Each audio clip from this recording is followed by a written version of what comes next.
Bom, pessoal, boa tarde. Vamos falar aí da rinocinusite, né? Vamos falar um pouquinho da definição. Então, a rinocinusite é um processo inflamatório da mucosa que reveste as cavidades nasais e os seios paranasais. Antigamente, elas eram chamadas apenas de sinusite. No entanto, passou a adotar o novo termo pelo fato da concha nasal média se estender para os seios etimoidais. A mucosa ela é revestida pelo epitélio ciliado colunar, pseudoestratificado, com presença de células caliciformes e de células ciliadas. Temos 4 seios paranasais, que são divididos bilateralmente, que são compostos pelos esses epitélios já citados acima. A fisiopatologia. A gente tem obstrução do ósseo mietal, que é o ponto de partida da doença e pode ocorrer por edema secundário à infecção das vias aéreas superiores, rinites e traumas. A gente pode ter desvio do septo, alteração anatômica, corpo estranho, tumor ou pólipo nasal. Essa obstrução nasal, ela causa uma diminuição do aporte de oxigênio nessas células. A partir daí, instala-se a disfunção ciliar. Vai ter a vasodilatação, a disfunção das glândulas e, consequentemente, a êxtase das secreções. A êxtase de secreções, além da formação de mais muco que o normal, ela favorece o crescimento bacteriano e o processo inflamatório nessa região. Os fatores predisponentes. A gente tem os fatores por obstrução mecânica ósseo-mietal, acometimento da função ciliar e fatores sistêmicos. Na obstrução mecânica ósseo-mietal, a gente tem o edema, desvio de septo, alteração anatômica, corpo estranho, tumor nasal, o pólipo nasal. Como acometimento da função ciliar, temos tabagismo, droga, ar frio e seco, a fibrose quística, os descongestionantes tópicos. Como os fatores sistêmicos, temos imunodeficiências primárias, imunodeficiências adquiridas e o estresse. A classificação da rinocinusite, ela pode ser classificada como rinocinusite aguda, crônica e fúngica. Na rinocinusite aguda ainda, ela pode ser viral ou bacteriana. A rinocinusite crônica, ela pode ser sem polipose ou com polipose. A rinocinusite fúngica pode ser não invasiva ou invasiva. Não invasiva, a gente tem a alérgica, a infestação saprófita e a bola fúngica. Como invasiva, ela pode se diferenciar como aguda e crônica. E nós vamos estar falando aí de cada uma dessas rinocinusites no decorrer da aula. Então, vamos começar pela rinocinusite aguda. A definição, ela é um processo inflamatório da mucosa rinocinusal que ocorre de forma súbita, mas que evolui com uma remissão completa dos sinais e sintomas em até 12 semanas, né? Tem uma alta incidência, né?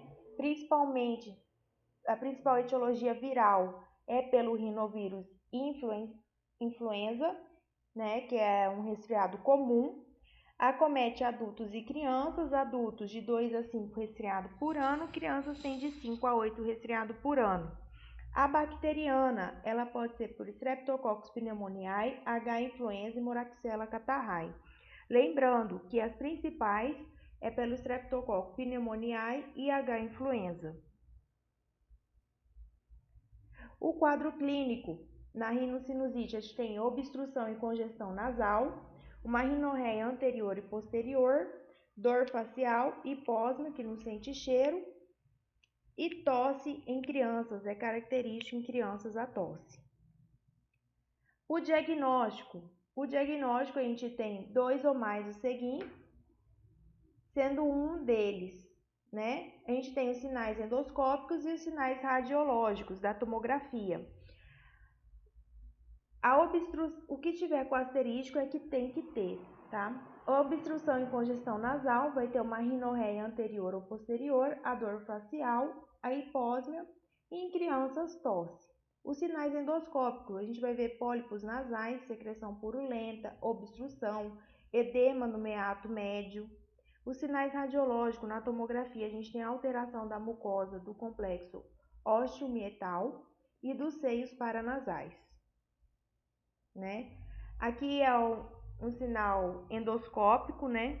A figura da esquerda a gente tem o meato médio, o septo nasal e a concha média. A gente tem uma lesão polipoide com secreção esbranquecida, né? Aí. Os sinais radiográficos, né? Na tomografia, a gente tem aí um corte coronal à esquerda e à direita a gente tem um corte axial. A gente pode ver o preenchimento do maxilar aí à direita, né? Então, a classificação da rinocinusite aguda, ela pode ser viral, pós-viral e bacteriana. A viral, né? Antes de falar um pouquinho dessa classificação, ela pode ser viral, pós-viral e bacteriana. A viral é um resfriado comum, ela tem duração menos de 10 dias. A pós-viral já tem a piora desses sintomas aí desse resfriado comum em 5 dias, né? Que persiste mais de 10 dias e menos de 3 meses. A bacteriana, você tem 3 ou mais das seguintes situações aí, das seguintes sintomas. Uma rinorreia purulenta unilateral, dor facial intensa, uma febre maior que 38 graus, PCR e VHS aumentados. A gente tem piora após um período de melhora, aquele paciente que melhora e depois ele piora novamente, a gente desconfia da bacteriana. A rinocinusite aguda, o tratamento. O tratamento a gente tem a escala da dor, né? A escala analógica.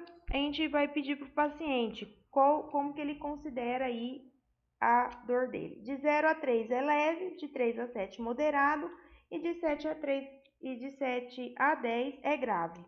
Então, os sintomas, menos de 5 dias, né, que é um resfriado comum, você vai fazer o quê? Analgésico, irrigação salina e descongestionante. Se você fez tudo isso e não tem efeito, após 10 dias, você vai entrar com corticoide tópico. Se tem uma duração, essa rinocinusite tem a duração maior de 10 dias, ou ela piora no 5º dia, né, menor de 12 semanas, 3 meses, você classifica ela como moderado pós-viral. Que você vai fazer o quê? Corticoide tópico. Se não tiver efeito, você vai fazer nasoendoscópico, tomografia e uma cultura. Isso vai fazer o corticoide tópico, o antibiótico oral. Se for, pode ser severo, né, que é bacteriano, você vai fazer o corticoide tópico mais o antibiótico oral. Se tiver com efeito de 48 horas, de 7 a 14 dias de antibiótico. Sem efeito de 48 horas, você vai fazer uma nasoendoscópica, uma tomografia e vai fazer uma cultura para você ver que tipo de bactéria que está ali, ou vírus, alguma coisa, né, relacionada aí. Mais corticoide oral e antibiótico endovenoso. E suspeita de complicação, você vai internar esse paciente, você vai fazer uma nasoendoscopia, uma tomografia e uma cultura para você entrar com antibiótico endovenoso ou vai ser caso de cirurgia. Quais são as suspeitas de complicação? Quando eu tenho edema periorbital, oftalmoplegia, diplopia, redução da acuidade visual, cefaleia unilateral ou bilateral severa, sinais neurológicos e sinais neurológicos de meningite aí. Isso é sinais de suspeita de complicação. Então, a rinocinusite crônica, né? A definição dela é uma inflamação da mucosa nasosinusal que persiste por 12 semanas ou mais. Ela possui uma alta incidência na população. É quando você tem mais bactérias associadas, não é só um tipo de bactéria aí. E ela pode ser dividida sem polipose ou com polipose. A mesma coisa, a rinocinusite crônica não polipoide. O diagnóstico é a mesma coisa que a gente falou anteriormente. A gente vai ter 2 ou mais seguintes sintomas, sendo um deles obstrução e congestão nasal, rinorreia anterior ou posterior. Vai ter dor facial, hiposmia, nas crianças tosse, né? No exame físico aí, descarga nasal, endoscopia nasal com evidência de secreção, sinais radiológicos, raio-x ou tomografia, não são recomendados. A gente não fecha diagnóstico com isso, o diagnóstico ele é clínico. Duração dos sintomas é mais de 12 semanas aí. Então, na rinocinusite crônica não polipoide, a gente tem os sinais endoscópicos e radiológicos, né? A gente tem o meato médio, bem edemaciado aí, a gente tem uma secreção purulenta. Na tomografia, a gente pode estar vendo aí obstrução osteomeatal do lado direito e do seio etimoidal aí. A gente entra com macrolido, né? Macrólidos aí.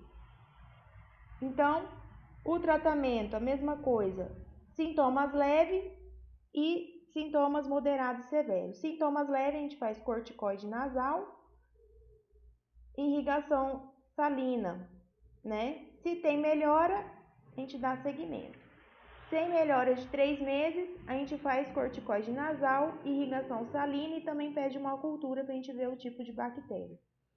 A gente considera antibiótico de longo tratamento, quando o IgE é baixo. A gente faz macrólito, né? Sintomas moderado a severo, corticoide nasal, irrigação salina e cultura para a gente ver a bactéria. E uma tomografia de seios paranasais para a gente ver a dimensão. Se não melhora, a gente tem que fazer a cirurgia. Agora, a rinocinusite crônica com polipoide. O diagnóstico, 2 ou mais seguintes, sendo um deles obstrução, congestão nasal, rinorreia anterior ou posterior, dor facial, hiposmia, em crianças tosse. Descarga posterior, endoscopia com evidência de pólipos. A duração é mais de 12 semanas, porque a gente está falando de uma rinocinusite crônica, né? A rinocinusite crônica com polipoide, aí a gente pode observar o exame nasofibroscópico, né? Um pólipo nasal saindo do meato médio, e na tomografia a gente vê os seios paranasais etimoidais e maxilares, o bilateralmente preenchido aí. O tratamento com polipoide, a gente também classifica sintomas leves, moderados e graves. Os leves são corticoide nasal. A gente vai revisar em 3 meses, né? Se não melhora, a gente faz corticoide nasal de dose alta, considerar a doxaciclina. Se não melhora, é cirurgia, né? Se a gente faz o corticoide nasal e melhora, a gente continua com esse corticoide nasal e faz a revisão de 6 meses. O sintoma moderado, a gente faz corticoide nasal em dose alta, né? A gente faz com doxaciclina, daí a gente revisa em 3 meses. Se não melhora, a gente faz cirurgia. Os sintomas graves, a gente faz corticoide nasal mais corticoide oral, a gente revisa em 1 mês. Se não tiver melhora, a gente faz tomografia dos seios paranasais e cirurgia. E se melhora, a gente continua, tá? Vamos para a sinusite fúngica, né? A gente tem a sinusite fúngica não invasiva e as invasivas. As não invasivas, a gente tem a bola fúngica, infestação saprófita e alérgica, né? Que elas estão relacionadas, elas acometem os pacientes imunocompetentes. As invasivas, a gente tem a aguda e a crônica, que acomete os pacientes imunodeprimidos. Vamos estar falando de cada uma delas. Vamos começar pela bola fúngica, né? O que é? Ela é um acúmulo de diferentes fungos inalados sobre a mucosa dos seios paranasais, principalmente dos seios maxilar, sem invasão de tecido. Pode ocorrer ação inflamatória local, com drenagem e secreção purulenta do seio afetado. A clínica ela é semelhante ao quadro da rinocinusite crônica. Vai ter uma hiposmia com duração de mais de 12 semanas, dor antero-posterior. O tratamento A gente vai fazer remoção dos fungos por intervenção cirúrgica, né? Uma endoscopia ou externa, e tem acometimento unilateral do seio paranasal. O tratamento, então, ele é cirúrgico. Na figura aí da tomografia, a gente está vendo esse acometimento unilateral dos seios paranasais aí. A infestação saprófita, né? Ela ocorre devido à presença de esporos de fungos visíveis nas crostas da mucosa do nariz e do seio da face.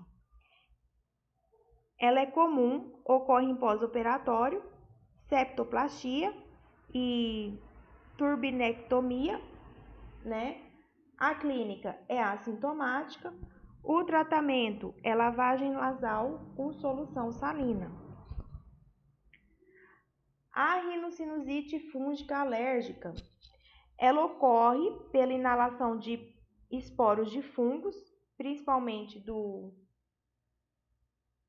aspergillus, o que leva a um recrutamento de eosinófilo em pacientes que possuem uma hipersensibilidade do tipo 1, IgE. Na anatomia patológica, né? A gente vê o que? A presença de mucina alérgica. A gente vê também identificação de secreção espessa, de coloração pode variar, né? Do marrom claro, pode variar até o verde escuro, que é um achado patognomônico, né? Da rinocinusite alérgica. O tratamento, ele é cirurgia, corticoide nasal e imunoterapia aí. Vamos agora para a rinocinusite fúngica invasiva, que ela se diferencia em aguda e crônica. A aguda é pelo aspergillus, causado por aspergillus. Acomete paciente imunodeprimido, duração inferior a 4 semanas. Na anatomia patológica, a gente vê invasão vascular, vê linfas na submucosa. A clínica é febre sem sinais localizatórios. O tratamento é cirúrgico, mais um antifúngico, mais a revisão da imunossupressão, da doença, do diabetes, qualquer causa aí. Na crônica, também é causada pelo aspergillus, acomete paciente imunodeprimido e imunocompetentes. A duração é maior que 4 semanas. A clínica é similar à rinocinusite crônica. Na tomografia, a gente vê a invasão dos seios paranasais, né? Ósseo, né? Uma tomografia aí péssima, né? O tratamento é a anfotericina B. Então, aqui um resuminho, né? Então, a gente tem que saber o quê?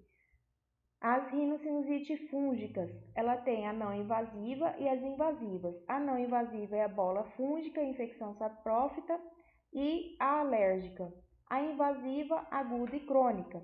A bola fúngica, reação inflamatória local sem invasão tecidual. A infecção saprófita tem presença de esporos de fungos visíveis nas crostas da mucosa do nariz ou do seio da face. A alérgica tem polipose nasal, hipersensibilidade do tipo 1. A aguda e crônica, que é invasiva. A aguda, paciente imunossupressor, né? Alta morbimortalidade. A crônica, imunossupressor leve ou ausente, sem invasão vascular. Aqui é um resumo da rinocinusite, aguda, crônica e fúngica. Na aguda, a gente tem a forma súbita, duração menor de 12 semanas, ela pode ser viral, pós-viral e bacteriana. O quadro clínico, a gente vai ter uma obstrução nasal, rinorreia, dor facial e hipósmia. Na crônica, a duração é mais de 12 semanas, a gente tem um quadro similar à rinocinusite aguda. Ela se classifica em não polipoide ou polipoide. A fúngica, ela se classifica em invasiva e não invasiva. A invasiva é aguda ou crônica, né, que acomete mais imunocomprometidos. A não invasiva, bola fúngica, infestação sacrópita e alérgica. Tá certo, pessoal? Bom, pessoal, ficamos por aqui por hoje. Muito obrigada a atenção de todos.